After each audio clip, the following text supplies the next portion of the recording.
打开家里冰箱，台中这位二宝妈简直崩溃了。现在看到了上面这一些，是厨余部分，然后也看到这个袋子是后来你也不知道该怎么办，所以我就从这些上面去订了那个真空包装机，就是可以把它密封压缩，然后这一袋垃圾，这里垃圾跟看到这些食物是一起冰在同一个冰箱里面。厨余和食物冰在一起，真的万万不得已，因为她老公4月中旬 PCR 阳性确诊，当时政令仍是密切接触者10+7天居隔，她和2名小孩就这样得关在家里。我们从被告知那一刻开始，我们就被匡列了。是。然后我就问我老公的所有的不舒服，还有一些详细资料。是。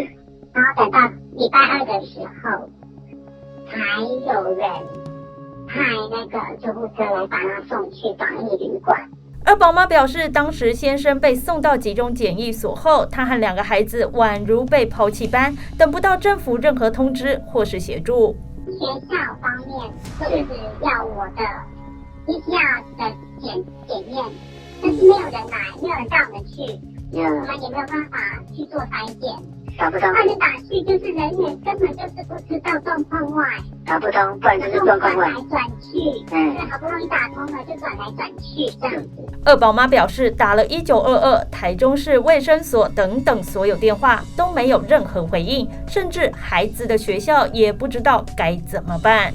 前面1-2天的时候是在讨论，学校校方也没有完全没有不知道该怎么做。在等我的数据决定要不要复课还是线上，这一点我也觉得很扯。这个筛剂的部分是学校的老师自己自掏腰包帮我买过来的，然后让我们3个可以自行筛检，然后看结果怎么样，让自己安心。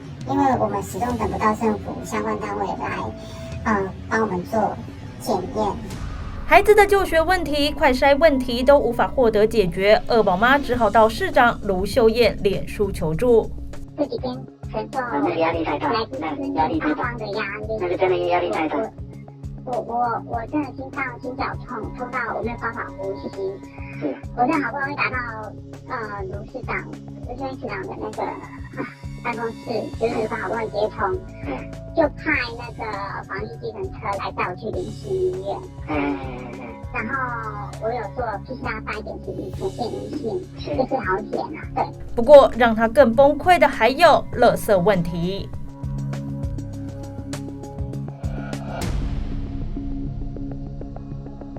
二宝妈表示，食物靠的就是冰箱内存粮或是亲友帮忙，厨余、垃圾无法丢，只能一包一包堆积在冰箱或是阳台上。天气一热，臭味随之而来。这样与厨余、垃圾共存的日子，让她崩溃了。4月27日，她丈夫终于康复回家，自主健康管理，小孩也终于可以返校上课。但家里的垃圾问题，环保局表示得到29日才有人处理。这一来一往，等于他们和垃圾共处了12天。环保局长表示，针对居隔者都会发垃圾袋，若要避免恶臭，则可多用一个垃圾袋来装，并将空气挤出。若真的无法与垃圾共处，可拨打1999或防疫关怀专线寻求协助。地方中心局长，二宝妈就是打了都没人协助啊。报道。